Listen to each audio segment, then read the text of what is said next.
दक्षिणी डोनेस्क में रूस ने बड़ा हमला किया है। हमले में यूक्रेन के 150 सैनिक मारे गए हैं। हमले में यूक्रेन के कई हथियार भी नष्ट हो गए हैं। अब दिव्का में भी रूस का बड़ा अटैक देखने को मिला है। मार्डर ब्रैडली फाइटिंग व्हीकल्स को खत्म कर दिया गया है। इस बड़े हमले में पुतिन ने यूक्रेन के खिलाफ एक बड़ा ऑपरेशन छेड़ा और 24 घंटे में यूक्रेन के 12 बड़े हथियार भस्म कर दिए गए। यूक्रेन को इस साल पहली बार 24 घंटे में इतना बड़ा नुकसान उठाना पड़ा है। यूक्रेन के पेट्रियट, नैसैम्स डिफेंस सिस्टम के रडार, इन सबको खाक कर दिया गया है। रूसी सेना ने ईस्टर्न फ्रंट लाइन बनी यूक्रेन की दोहरी डिफेंस सिस्टम लेयर को तहस नहस कर दिया। उसके बाद वायुसेना ने फैब 500 बॉम्ब से हमले किए। रूस गर्मी में जंग खत्म करके जीते हुए इलाके को बफर जोन में बदलने की तैयारी में है और इस ऑपरेशन से ज़ैपोरिज़िया परमाणु प्लांट का रिएक्टर भी खतरे में आ गया है।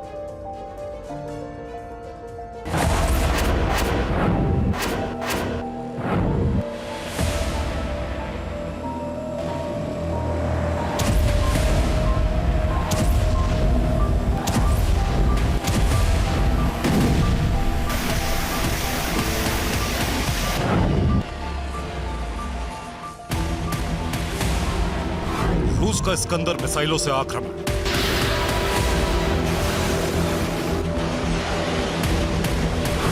विनाशक बने रूस के कामिकाजी ड्रोन्स। पूर्वी यूक्रेन में सबसे बड़ी तबाही। बीते 24 घंटे यूक्रेन के लिए महाविनाशक साबित हुए। रूस ने नए साल में इतने ज्यादा शहरों और चौकियों पर एक साथ हमले नहीं किए हैं जितने 9 मार्च को किए।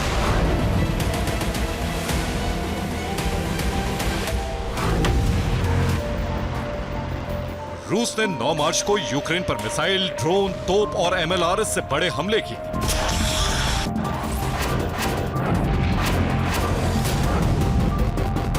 रूस ने यूक्रेन के वुल्हेदार मोर्चे पर तीव्र हमले किए।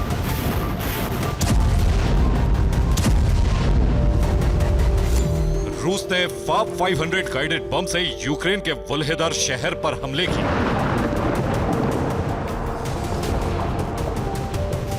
इन हमलों में कई इमारतें तबाह हो गईं। इमारतों के अंदर यूक्रेनी फौज ने अपने ठिकाने बना रखे थे। इसी तरह निप्रो नदी के तट पर बने यूक्रेनी सेना के ठिकाने तबाह कर दिए गए। निप्रो के किनारे पर उजाड़ बस्ती के बीच यूक्रेनी सैनिकों की पोजीशन पर रूस ने कामिकाजी ड्रोन से हमले किए।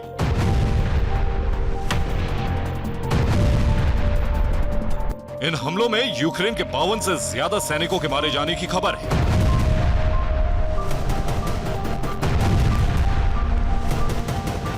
रूस ने ईस्टर्न फ्रंट लाइन पर तैनात यूक्रेन के एयर डिफेंस सिस्टम को टारगेट बनाया। रूस ने सैन्य सर्वेक्षण करके यूक्रेन के डिफेंस सिस्टम की लोकेशन तलाशी और उसके बाद कामिकाजी ड्रोन से हमले शुरू कर दिए। देखिए कैसे एक एक करके ईस्टर्न फ्रंट लाइन पर तैनात यूक्रेन के डिफेंस सिस्टम धमाके के साथ लपटों में घिर गए।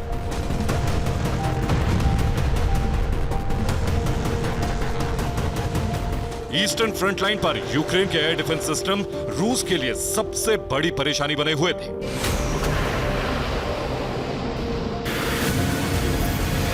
यूक्रेन के इन्हीं एयर डिफेंस सिस्टम के जाल में उलझकर रूस के 16 से ज्यादा फाइटर जेट 15 दिन में तबाह हो चुके हैं।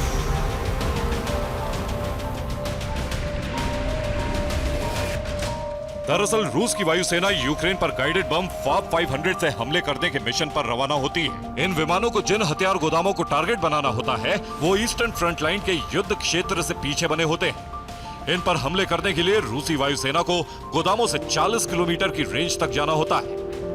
इस रेंज को कवर करने के चक्कर में रूसी विमान यूक्रेन के जाल में फंस जाते हैं, क्योंकि यूक्रेन ने ईस्टर्न फ्रंट लाइन के युद्ध क्षेत्र पर medium range air defense system IRIS T और नैसैम्स तैनात किए हुए। रूसी विमानों को इन्हें क्रॉस करने दिया जाता है। टारगेट के पास यूक्रेन ने long range defence system patriot, SAM-T और S-300 तैनात किए हैं। 40 किलोमीटर की रेंज तक जाने के बाद रूसी विमान दोनों एयर डिफेंस सिस्टम के बीच फंस जाते हैं और ये सुरक्षा लेयर मिलकर रूसी विमानों को मार गिराने में कामयाब हो जाती है।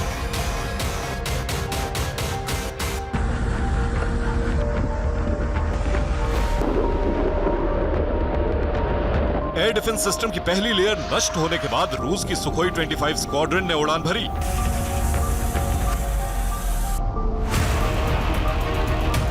इसके बाद अवदिव्का के नजदीक नए मोर्चे बनाने में जुटी यूक्रेनी सेना पर गाइडेड बम FAB 500 से हमले किए गए।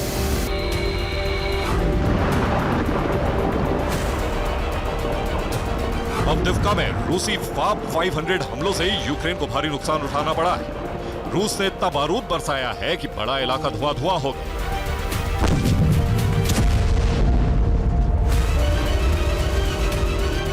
रूस ने ईस्टर्न फ्रंट लाइन पर तैनात यूक्रेन की एयर डिफेंस सिस्टम की पहली लेयर को तबाह कर दिया। इतना ही नहीं, रूस ने कई और मोर्चों पर भयानक बारूदी बरसात की।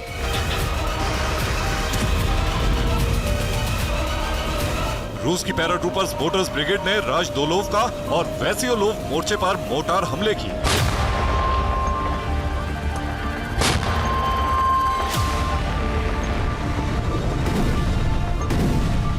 रूस का दावा है कि इन हमलों में यूक्रेन की कई सैन्य चौकियां तबाह हो गई। बीते 24 घंटे यूक्रेन के लिए बहुत महंगे साबित हुए।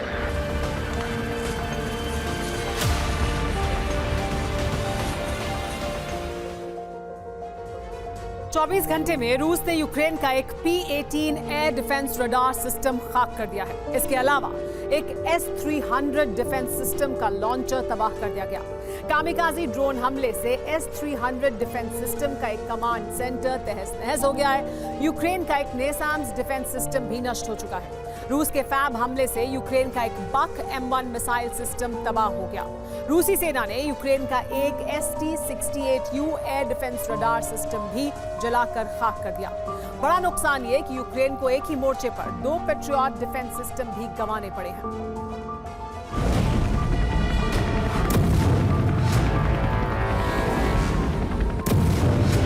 गर्मियों की शुरुआत होते ही रूस ने यूक्रेन के जीते हुए इलाके में बफर जोन बनाना शुरू कर दिया था।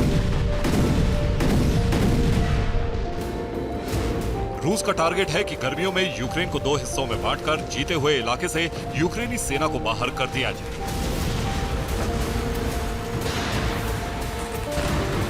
कुपियांस्क में रूस की यूक्रेनी सेना से भीषण जंग चल रही है। इसी तरह तोसेर्क में रूसी सेना ने यूक्रेनी सैनिकों को खदेड़ दिया है, जबकि सिवर्स्क में यूक्रेनी पोस्ट पर कब्जा कर लिया है। बाखमुत में उन इलाकों पर फिर से रूसी सेना का कब्जा हो गया है जहां यूक्रेनी फोर्स डेरा डालकर बैठी थी।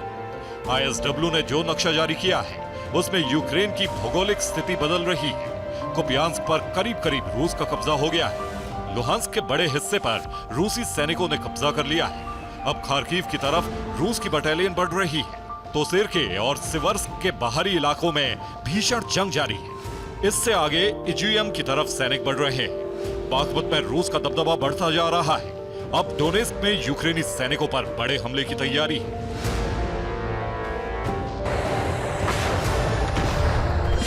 रूस इस इलाके को पूरी तरह से सुरक्षित करके इसे बफर जोन में बदलना चाहता है। इसके साथ साथ ज़ैपोरिज़िया पर कब्जे की जंग नए सिरे से शुरू हो सकती है।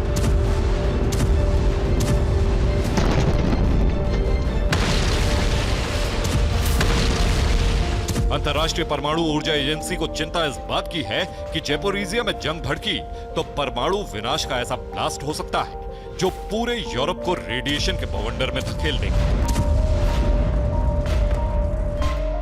IAEA प्रमुख राफेल ग्रोसी ने राष्ट्रपति पुतिन से मुलाकात की है। ग्रोसी ने कहा है कि ज़ैपोरिज़िया पावर प्लांट के करीब सैन्य गतिविधि घटाई जाए। IAEA ने अपने निरीक्षक परमाणु प्लांट पर तैनात किए हुए हैं।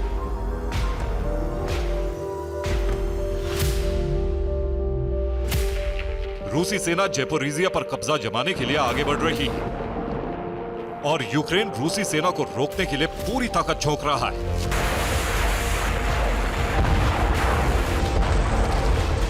खेरसोन में यूक्रेन ड्रोन से रूसी चौकियों पर बमबारी कर रहा है। इन तस्वीरों में रूसी सैनिक एक मकान में छिपते देख रहे हैं। सैनिकों के मकान में जाते ही यूक्रेन ड्रोन से बमबारी शुरू कर देता है और रूसी सैनिक मारे जाते हैं। रूस अवदिव्का जीत चुका है, लेकिन उसके मोर्चों पर यूक्रेन के हमले जारी हैं। यूक्रेन अवदिव्का में ड्रोन से हमले करके रूसी सैन्य चौकियों को तबाह कर रहा है। यूक्रेनी ड्रोन ब्रिगेड ने एक के बाद एक कई चौकियों पर ड्रोन हमले किए। अब दिव्का में यूक्रेनी सेना को आगे बढ़ने से रोकने के लिए तैनात रूसी एफपीवी और सैन्य वाहनों पर भी ड्रोन हमले किए जा रहे हैं।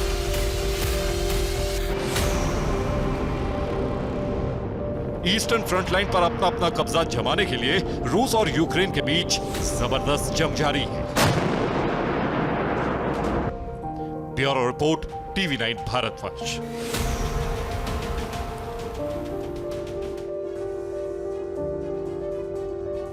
डोनेस्क में रूसी सेना ने रॉकेट से प्रहार किया है। ग्रैंड रॉकेट लॉन्चर से भीषण हमला किया गया।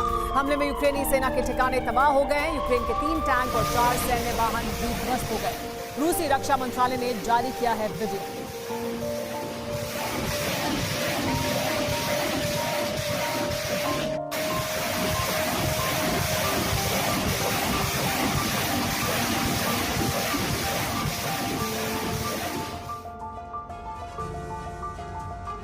यूक्रेन युद्ध में फिलहाल आमना सामना करने में कमजोर है, लेकिन रूस के खिलाफ यूक्रेन का गुरिल्ला प्रहार जारी है।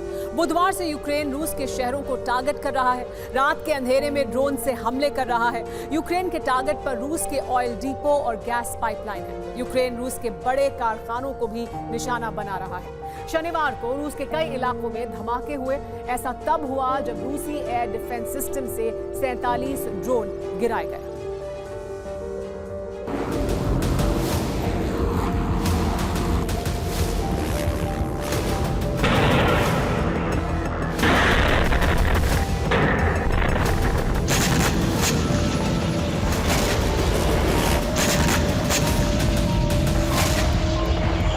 रात के अंधेरे में न जोरदार आवाज, न बहुत तेज रोशनी,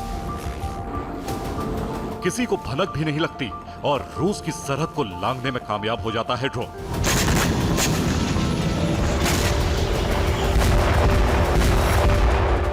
सिर्फ 4 से 8 किलो विस्फोटक लेकर उड़ रहा यूक्रेनी ड्रोन ऐसे टारगेट की तलाश करता है जहां एक चिंगारी भी ज्वालामुखी की तरह धमाका करने में कामयाब हो जाए।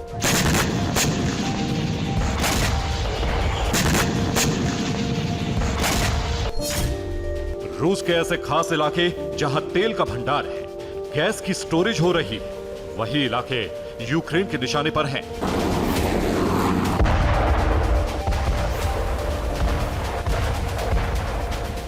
एयर डिफेंस तैनात है। 24 घंटे रडार से निगरानी चल रही है। रूस की सीमा की सुरक्षा में हजारों जवान तैनात हैं। कई कमांड सेंटर दिन रात काम कर रहे हैं, लेकिन फिर यूक्रेन का ड्रोन धमाके में कामयाब हो रहा है।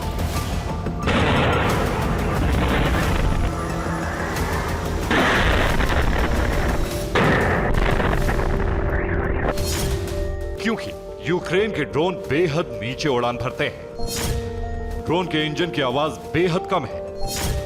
ड्रोन बेहद तेज रफ्तार से आगे बढ़ता है।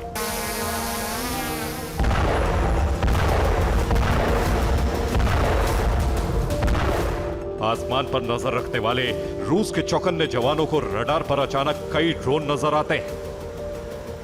एयर डिफेंस एक्टिव किया जाता है, लेकिन कई ड्रोन इस दौरान एयर डिफेंस से बच जाते हैं और फिर अंजाम ऐसा होता है।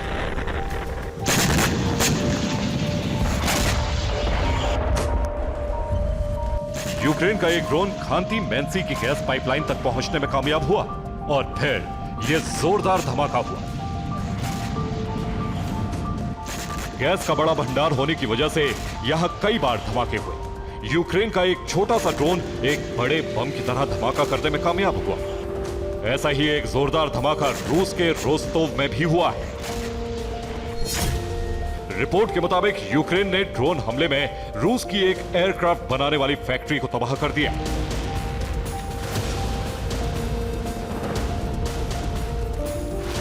शनिवार को रूस के रोस्तोव पर 41 ड्रोन से हमले की खबर आई थी। रूस ने सभी ड्रोन को गिराने का दावा किया था, लेकिन ताबड़तोड़ ड्रोन हमले में रूस की सेना से मामूली सी चूक हुई और यूक्रेन का एक ड्रोन अपने टारगेट से टकराने में कामयाब रहा। यूक्रेन के टारगेट पर तैगनरोग इलाका था। 41 ड्रोन रोस्तोव के मोरोजोवस्क में नष्ट किए गए। बीरीव एयरक्राफ्ट फैक्ट्री को निशाना बनाया गया। यूक्रेन के हमले के बारे में रूस से कोई बयान नहीं आया है, लेकिन लोकल मीडिया में दावा किया जा रहा है कि ड्रोन हमले में एयरक्राफ्ट फैक्ट्री को काफी नुकसान पहुंचा है।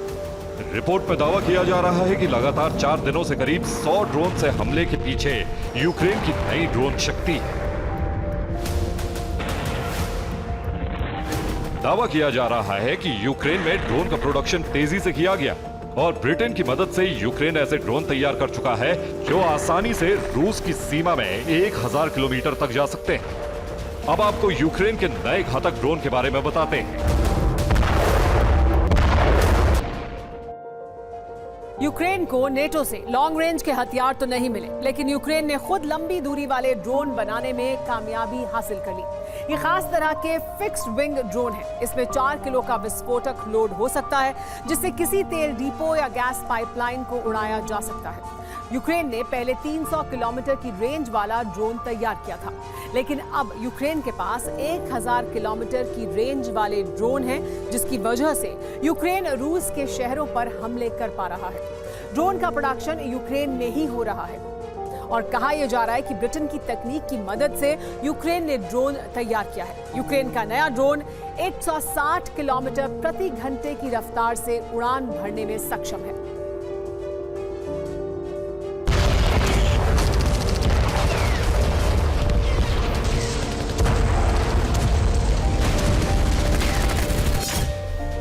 यूक्रेन की ताकत में इजाफा करने के लिए इस वक्त फ्रांस सबसे आगे है। फ्रांस फिलहाल यूक्रेन में सैनिकों को नहीं भेज रहा, लेकिन तैयारी पूरी है।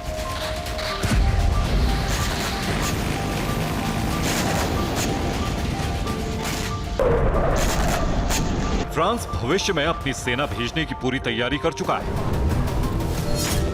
फ्रांस यूक्रेन में सैनिकों को भेजने के लिए गठबंधन बना रहा है, क्योंकि जर्मनी और कई देश यूक्रेन में सैनिक भेजने के खिलाफ है। लिथुआनिया में बाल्टिक देशों के साथ फ्रेंच विदेश मंत्री ने बैठक की है।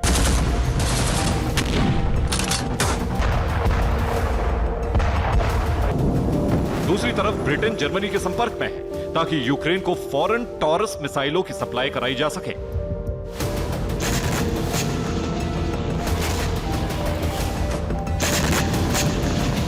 ब्रिटेन टॉरस मिसाइल देने में जर्मनी की हर दिक्कत को दूर करने में मदद कर रहा है। हालांकि ब्रिटेन जर्मनी से टॉरस मिसाइल खरीदने पर भी विचार कर रहा है, ताकि यूक्रेन को स्टॉर्म शैडो की जगह टॉरस मिसाइलों की सप्लाई की जा सके।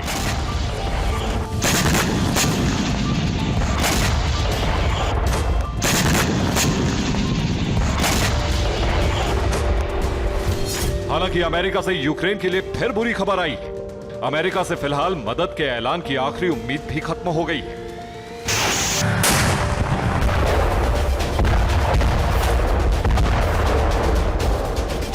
इसी महीने की शुरुआत में कांग्रेस ने यूक्रेन के लिए फंड के बिना पहला विधेयक पारित किया था। अब अमेरिका में दूसरा विधेयक भी पास हो गया है। उसमें भी यूक्रेन के लिए कोई खास मदद नहीं दी गई है।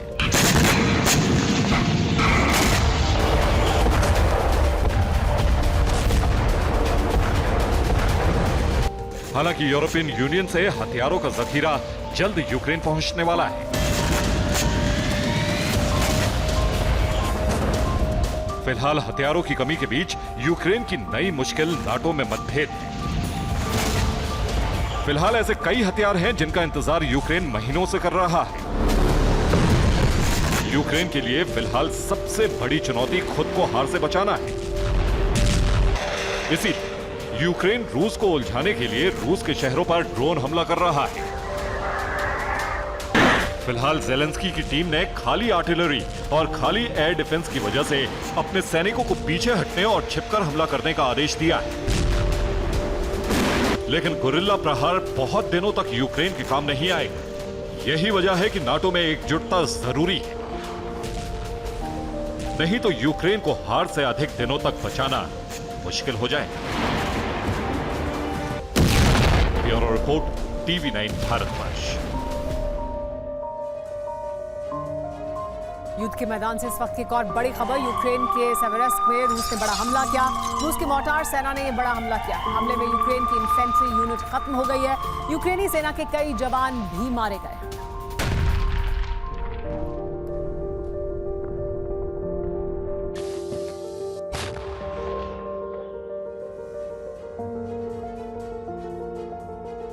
यूरोप में हालात इतने विध्वंसक हो चुके हैं कि कभी भी विश्व युद्ध का अलार्म बज सकता है। अमेरिका ने पिछले 2 साल से तैयारी की हुई है। अगर रूस हमला करता है तो पलटवार में अमेरिका इतनी तबाही मचाएगा कि हिरोशिमा और नागासाकी के लोग भूल जाएंगे। यानी रूस पर एटमी हमला करने के लिए अमेरिका ने ब्लूप्रिंट तैयार किया हुआ है, जबकि रूस ने पलटवार के लिए अपने साइलों पर एटमी मिसाइल को अलर्ट पर डाल दिया है। इस बीच नेटो बाल्टिक से लेकर ब्लैक सी तक रूस की घेराबंदी कर रहा है, यानी आर पार की जंग कभी भी छिड़ सकती है। ऐसा हुआ तो यूरोप में तबाही का जलजला आने से कोई नहीं रोक सकता।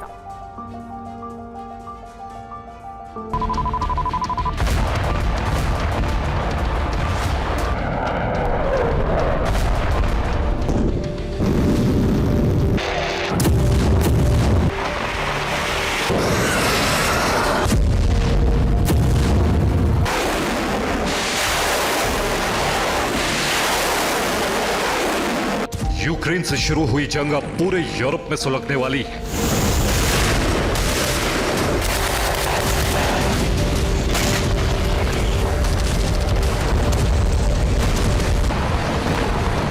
हालात ऐसे हो चले हैं कि अभी तक डिफेंसिव मोड रखने वाला नाटो अब खुलकर रूस के खिलाफ बोलने लगा है। यहां तक कि रूस पर हमले की तैयारी भी की जा रही है।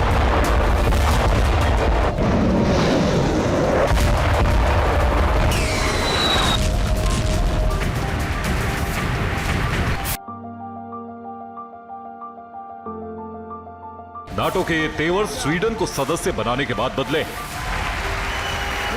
अमेरिका न सिर्फ यूक्रेन को हथियारों की बड़ी खेप भेज रहा है, बल्कि नाटो देशों में फाइटर जेट की तैनाती करने जा रहा है।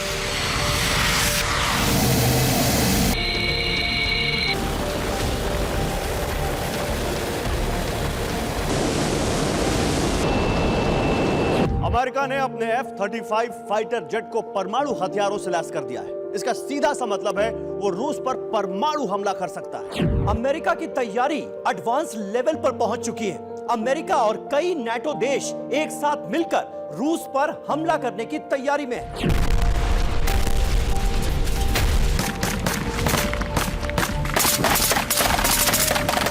मिडिल ईस्ट में फंसा अमेरिका फिर से अपना फोकस शिफ्ट कर रहा है। वो फिर से उसी ब्लूप्रिंट पर काम कर रहा है जो 2022 में तैयार किया था।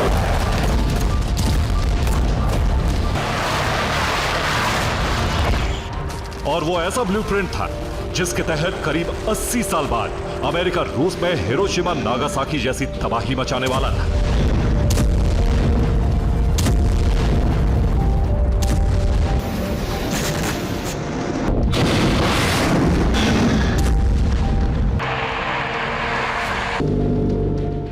लेकिन यूक्रेन को युद्ध में भारी पड़ता देख अमेरिका ने प्लान कैंसिल कर दिया था। फिर उसने यूक्रेन को हथियार देकर रूस को तबाह करने का मंसूबा पाला।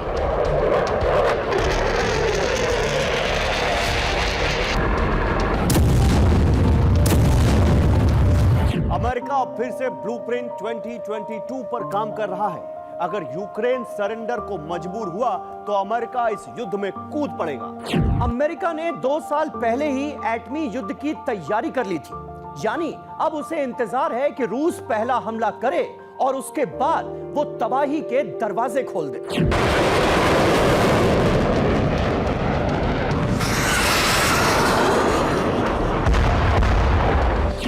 पेंटागन की एक रिपोर्ट से खुलासा हुआ है कि रूस यूक्रेन को हराने के लिए किसी भी हद तक जा सकता है। टैक्टिकल न्यूक्लियर हथियारों का इस्तेमाल भी कर सकता है और ऐसा वो किसी भी वक्त कर सकता है। लेकिन इसकी गुंजाइश उस वक्त ज्यादा है जब रूस यूक्रेन से जंग हार रहा।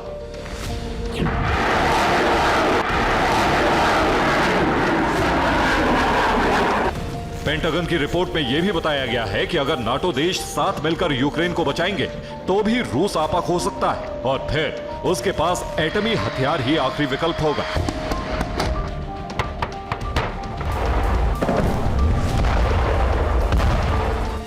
अमेरिका को इस बात का अंदेशा साल 2022 के आखिरी महीनों में हो गया था कि रूस कुछ बड़ा करने वाला है। उस वक्त अमेरिका की सिक्योरिटी काउंसिल की अहम मीटिंग भी हुई थी जिसमें परमाणु हथियारों को अलर्ट मोड पर डालने के लिए कहा गया था।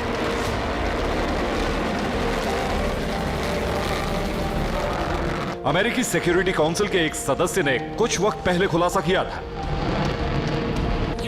जब रूस ने खेरसोन और बागपुत में बढ़त बना ली थी, उस दौरान रूस कीव पर बड़ा हमला करके जेलेंस्की को सरेंडर कराने की तैयारी में थी।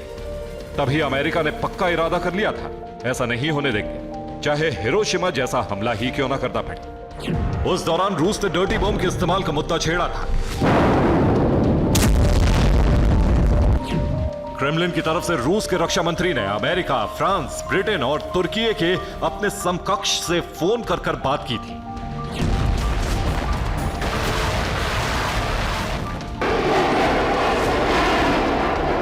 अमेरिका का दावा है कि रूस ऐसा इसलिए कर रहा था कि वो इसकी आड़ में यूक्रेन पर न्यूक्लियर हमला कर सके। तभी अमेरिका ने भी परमाणु युद्ध की तैयारी कर ली थी, यानी दुनिया उस वक्त एक विनाशक खतरे में जाने वाली थी। अमेरिका ने रूस के न्यूक्लियर टारगेट भी फिक्स कर लिए थे।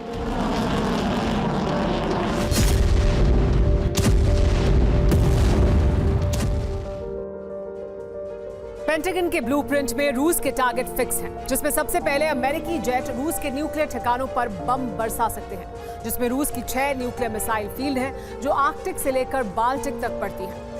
कुजेल्स्क और तेतेस्वीजो साइट पर अमेरिका हमला कर सकता है। वहीं उझर और दोमबेरोस्की भी अमेरिका के निशाने पर है, जबकि कर्टले और एलेस्क में भी हमले किए जा सकते हैं। इसके अलावा 3 नेवल बेस पर भी अमेरिकी F-35 एटम बॉम्ब गिरा सकते हैं, जिसमें पहला नाम नेटपेकिया है, उसके बाद यागेलानिया और राइबेकिया भी निशाने पर है। जबकि न्यूक्लियर बॉम्बर एयरबेस पर खड़े रूसी जहाजों को अमेरिका ध्वस्त कर सकता है, जिसमें यूक्रेन का और एंगल्स एयरबेस पेंटागन की हिट लिस्ट में सबसे ऊपर है।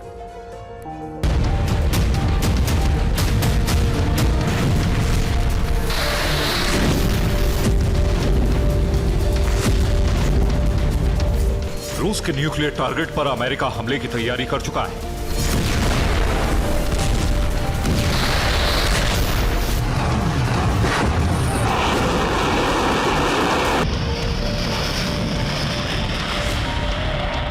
उसके बॉम्बर उड़ान भरने के लिए तैयार थे, लेकिन आखिरी वक्त पर पेंटागन ने मिशन रोक दिया था, क्योंकि रूस के एटमी पलटवार का अंदेशा हो गया था। अब फिर से उसी तरह के हालात बन रहे हैं, जब नाटो देश मिलकर रूस की घेराबंदी कर रहे हैं। इसका सीधा मतलब है कि अब तीसरे विश्व युद्ध की आशंका और नजदीक आ चुकी है। नाटो ने ऐसी भी तैयारी की हुई है कि अगर रूस पलटवार करता है, नाटो ने उन सदस्य देशों में डिफेंस सिस्टम लगा दिए जिनका बॉर्डर रूस से लगता है, जिसमें पेट्रियट और नैसैम्स को फ्रंट लाइन पर लगाया गया है। नॉर्डिक देशों में एक अभेद्य सुरक्षा घेरा बना लिया गया है। इसी तरह बाल्टिक देशों में भी अतिरिक्त फोर्स डिप्लॉय कर दी गई है, जबकि बाल्टिक और ब्लैक सी में सबमरीन और वॉरशिप भेज दिए गए हैं। इसके अलावा यूरोप में रूस के पास पड़ने वाले नाटो सैन्य ठिकानों को अलर्ट मोड पर डाल दिया गया है, ताकि हमला होने पर तुरंत एक्शन में आ सके। खासतौर से नाटो का फोकस नॉर्डिक और बाल्टिक देशों की सुरक्षा पर है, जो रूस के टारगेट पर है।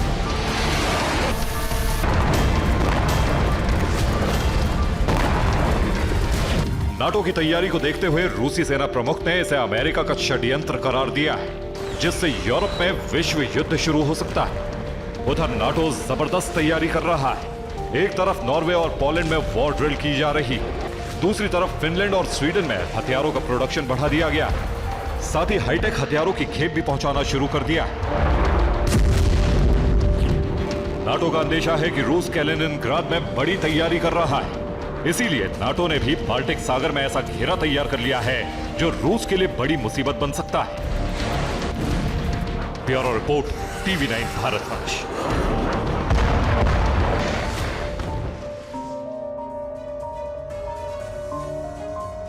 यूक्रेन युद्ध में उस वक्त बड़ा टर्न आ गया जब अमेरिकी राष्ट्रपति ने इस बात की घोषणा कर दी कि अमेरिका से बहुत बड़ी गलती हो गई है।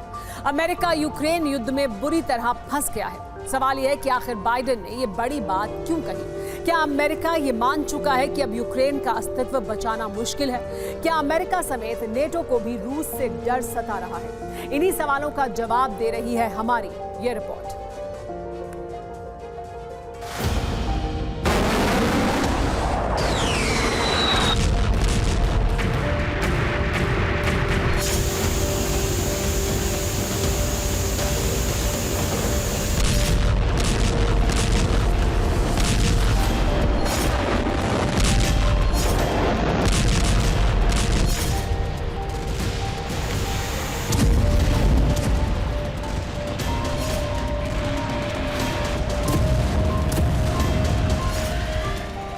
रूस यूक्रेन का युद्ध फाइनल दौर में प्रवेश कर गया है।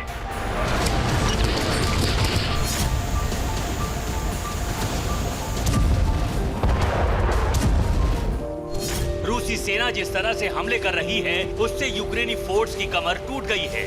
यूक्रेनी सेना को हर दिन हर फ्रंट पर ऐसी चोट पहुंच रही है जो उसकी हार तय हो रही है।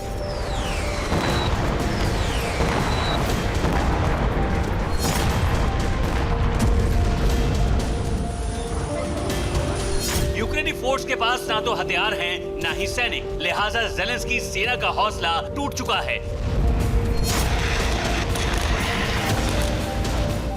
ऊपर से रूसी फौज के हमले हर दिन तेज होते जा रहे हैं।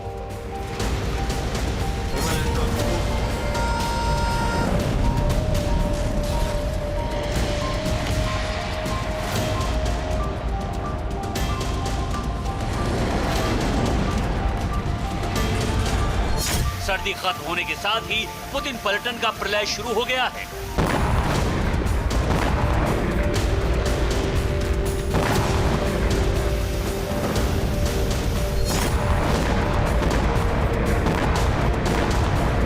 ऐसा प्रलय जिसने यूक्रेन की पराजय लिख दी है।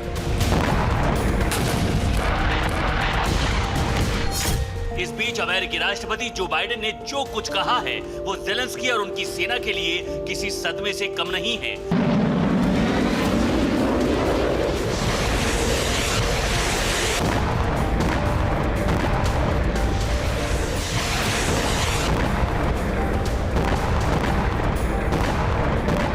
बाइडेन ने एक इंटरव्यू में कहा कि अमेरिका को यूक्रेन युद्ध में नहीं पड़ना चाहिए था।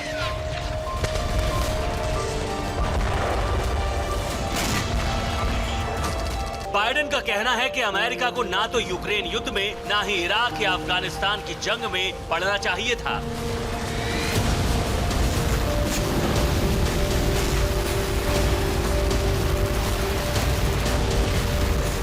बाइडेन का यह बयान इस बात का ऐलान कर रहा है कि अमेरिका यूक्रेन युद्ध में फंस गया है। पुतिन के जाल में न सिर्फ अमेरिका बल्कि पूरा नाटो फंस गया है। अब नाटो पर एटमी युद्ध का खतरा मंडरा रहा है। ऐसे हालात में ही शायद बाइडेन की जुबान से ये बात निकल गई। असल में अमेरिका यूक्रेन को सैन्य सहायता देकर रूस को शिकस्त देना चाहता था।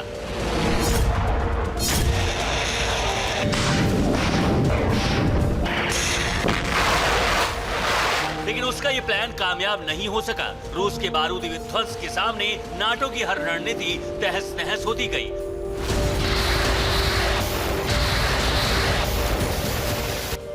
अब आलम यह है कि यूक्रेन हार के कगार पर पहुंच गया है। उधर क्रेमलिन ने नाटो देशों को सबक सिखाने की तैयारी तेज कर दी है।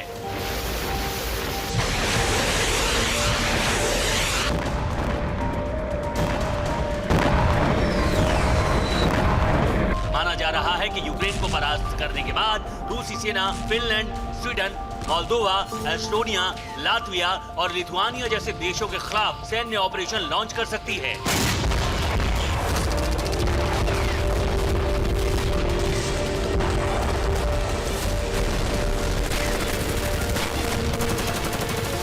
ये सभी देश रूस के पड़ोसी देश हैं, लेकिन अब नाटो के साथ हैं। इससे क्रेमलिन भड़का हुआ है। ऐसे में माना जा रहा है कि रूस आने वाले वक्त में नाटो देशों के खिलाफ संग्राम छेड़ सकता है।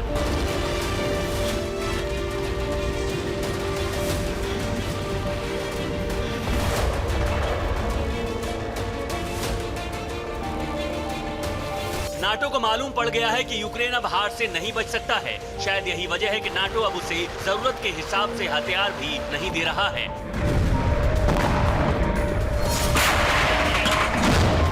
बाइडेन का ये बयान इन तमाम थ्योरियों को ही जन्म दे रहा है।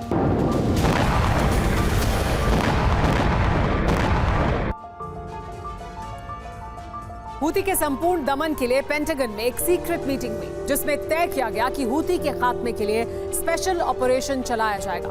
लाल सागर में मौजूद टास्क फोर्स से एक स्पेशल विंग इस मिशन को अंजाम देगी। उसके जिम्मे सिर्फ और सिर्फ हूती ठिकानों की तबाही है, जबकि बाकी की टास्क फोर्स कारोबारी जहाजों की सुरक्षा करेगी। अमेरिका ने जो ब्लूप्रिंट बनाया है उसके मुताबिक अमेरिका फ्रंट फुट पर आकर हूती को पूरी तरह से खत्म करके लाल सागर रूट को फिर से शुरू कराएगा।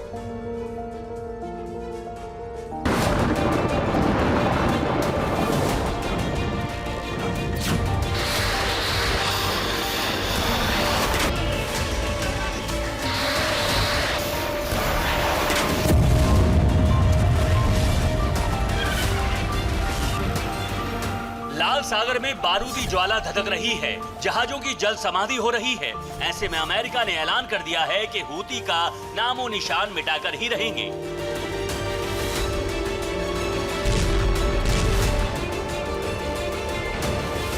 आज रात प्रॉस्पेरिटी गार्डियन के तहत बनाए गए गठबंधन की सेना यमन में हूती ठिकानों को तहस नहस कर सकती है।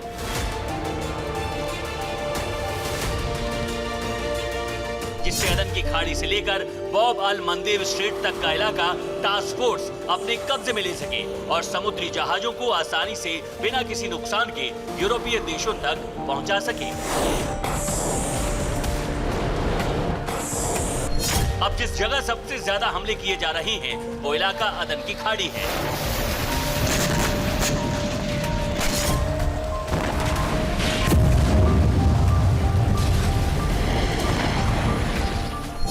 यानी हूती ने अपनी रणनीति बदली है। पहले वो इस जगह यानी बाल अल मंदेब स्ट्रेट के पास यमन बेस से हमले कर रहा था। अब अदन की खाड़ी में दाखिल होते ही कार्गो जहाजों को निशाना बना रहा है।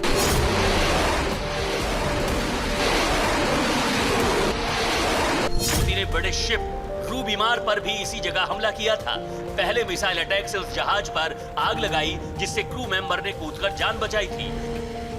उसके बाद बचाने आए टास्क फोर्स के जहाजों पर भी हमला कर दिया जो अमेरिका के थे। साथ ही अमेरिका के कार्गो शिप पर भी अदन की खाड़ी में ही हमला किया था।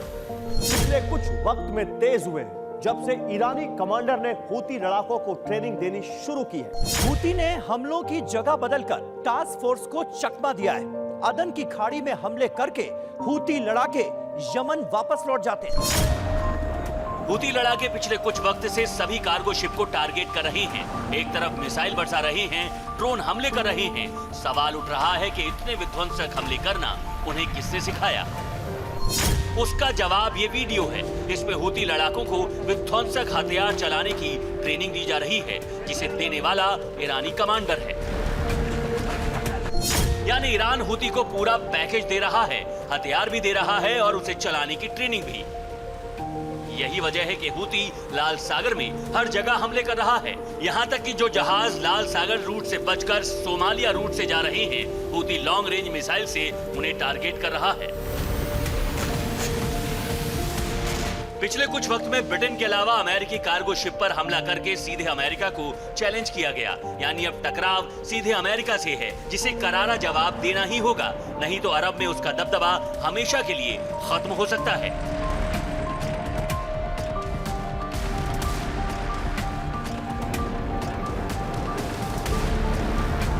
इसलिए पेंटागन में हुई सीक्रेट मीटिंग में फैसला लिया गया है कि टास्क फोर्स की एक स्पेशल विंग बनाई जाए जो सिर्फ और सिर्फ यमन में हूती ठिकानों पर हमला करके लाल सागर में उसका चक्रव्यूह तहस नहस कर दे। Bureau report, TV9 Bharatvarsh. Israel और हमास के बीच समझौता कराने की कोशिश कामयाब नहीं हुई और कतर से तमाम लोग वापस लौट चुके हैं। अब रमजान शुरू होने के बावजूद गाजा में धमाकों का दौर नहीं रुक सकेगा। इजरायल ने खान यूनुस से हमास के खात्मे का दावा किया है। गाजा में ऑपरेशन की नई तैयारियों के बीच हिजबुल्लाह को सबक सिखाने का प्लान भी तैयार किया जा रहा है। हिजबुल्लाह ने इजरायल पर एक बार फिर 36 रॉकेट से हमला किया है।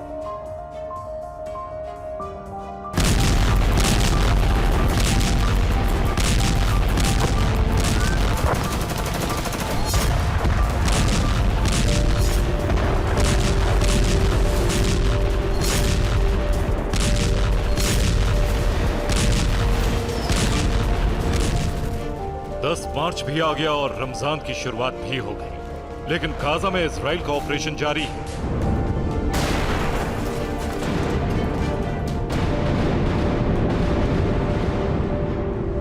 हमास और इजराइल के बीच सीज फायर कराने का यही तरीका अमेरिका ने मुकर्रर किया था, लेकिन कामयाबी नहीं मिल सकी।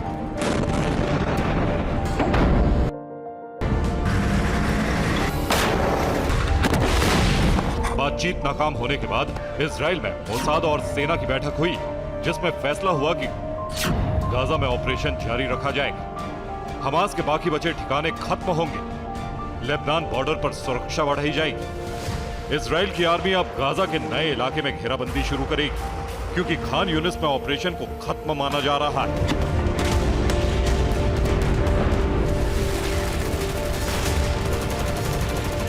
खान यूनिस में कई दिनों तक ताबड़तोड़ गोलीबारी के बाद अब सन्नाटा पसरा है। हर तरफ मलबे का ढेर नजर आता है, एक भी इमारत सलामत नहीं है।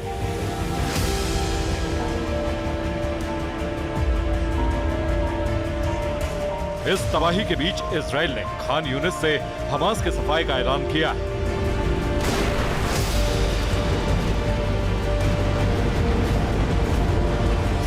खान यूनिस को ही यहया सिनवार का गढ़ माना जाता था और बंधकों के भी यहीं रखे जाने का शक था।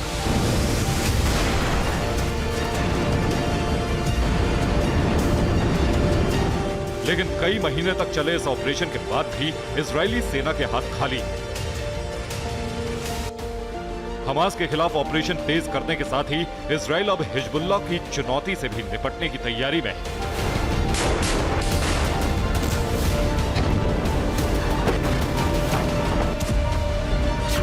इजराइल लेबनान बॉर्डर पर बम शेल्टर्स बनाने जा रहा है। अंडरग्राउंड पार्किंग बम शेल्टर के तौर पर इस्तेमाल होगी। 80,000 से ज्यादा फूड पैकेट्स को भी तैयार रखा जाएगा। हिजबुल्लाह ने एक बार फिर इजराइल पर मिसाइलों से हमला किया। रिपोर्ट्स के मुताबिक हिजबुल्लाह के लड़ाकों ने 36 मिसाइलों से हमला किया।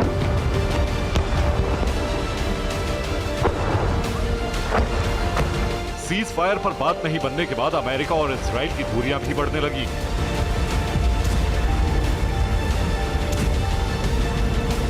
अमेरिका के राष्ट्रपति जो बाइडेन ने शनिवार को एक इंटरव्यू में कहा कि आम लोगों की मौत इजराइल के लिए अच्छी नहीं है। बाइडेन ने कहा, नेतन्याहू इजराइल की मदद करने के बजाय उसे नुकसान पहुंचा रहे हैं। बाइडेन ने यह भी कहा कि गाजा के राफा में करीब 13 लाख फिलिस्तीनियों ने शरण ली है। इजरायली सेना के हमले में अभी तक गाजा पट्टी में 30,000 से ज्यादा लोगों की जान जा चुकी है। युद्ध के कारण गाजा में भुखमरी के हालात हैं। लाखों लोग राहत शिविरों में रहने को मजबूर हैं।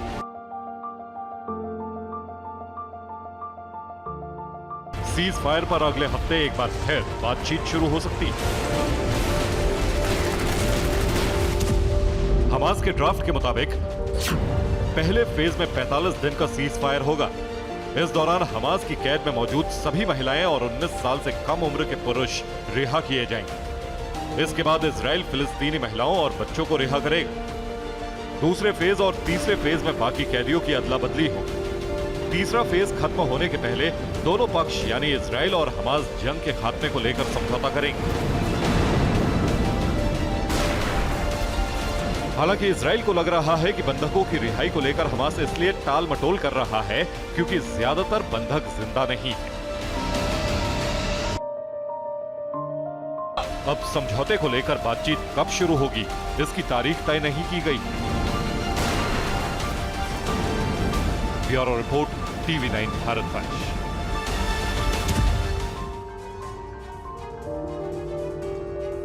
बाइडेन रूस पर कूटनीतिक जीत के लिए एक और बड़ा कामयाब दांव चल चुके हैं। रूस का एक और पुराना साथी यूक्रेन की राह पर चल निकला है। यूक्रेन ने EU यानी यूरोपियन यूनियन की सदस्यता के लिए आवेदन दे दिया है और अब सोवियत रूस का हिस्सा रहा आर्मेनिया भी यही करने जा रहा है। आर्मेनिया ने कहा है कि वो EU की सदस्यता पर विचार कर रहा है। अगर आर्मेनिया EU का सदस्य बनता है तो ये रूस के लिए एक बड़ा झटका होगा।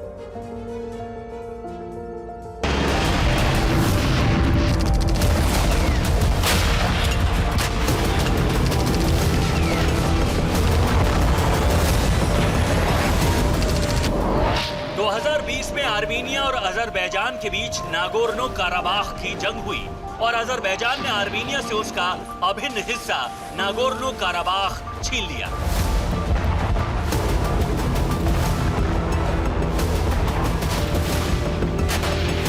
इसी जंग ने ने आर्मीनिया के भविष्य की दशा और दिशा तय कर दी थी। इसी जंग से यह तय हो गया था कि रूस का पुराना साथी अब सुरक्षा के लिए नया संरक्षण ढूंढेगा।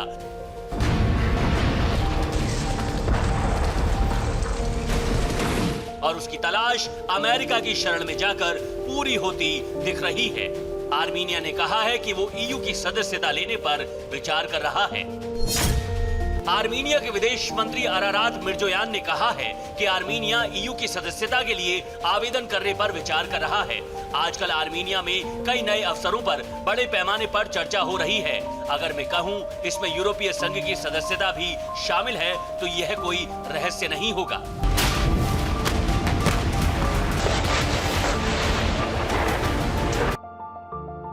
आर्मीनिया रूस का पुराना साथी रहा है और रूस के CSTO यानी कलेक्टिव सिक्योरिटी ट्रीटी ऑर्गेनाइजेशन का सदस्य भी। लेकिन अब वो ईयू के साथ जुड़ने पर विचार कर रहा है, जिसका मतलब है कि वो पुतिन के दुश्मन के साथ जुड़ने के लिए कदम बढ़ा रहा है। ईयू ने यूरोप में रूस की संपत्तियां सीज कर रखी हैं। इन संपत्तियों को नीलाम करने की तैयारी है। संपत्तियों की नीलामी से मिलने वाला पैसा यूक्रेन को देने की तैयारी है। इसके साथ ही ईयू से यूक्रेन को हथियार सप्लाई भी की जा रही है। ईयू ने रूस पर कई तरह के कड़े प्रतिबंध लगा रखे हैं।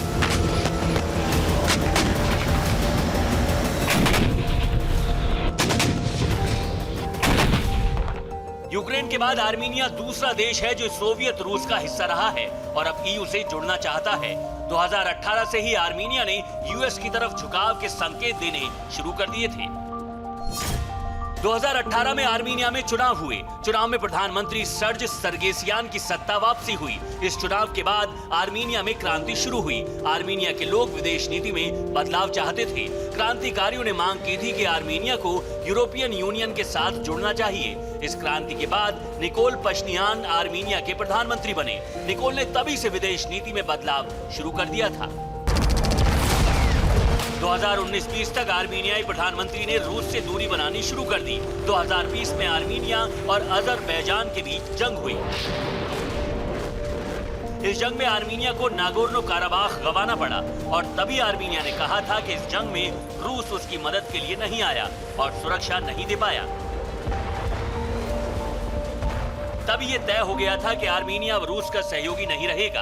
आर्मीनिया जल्दी ही ईयू का सदस्य भी बन सकता है, क्योंकि रूस के पुराने सहयोगियों को तोड़ना बाइडेन के लिए बड़ी कूटनीतिक जीत होगी।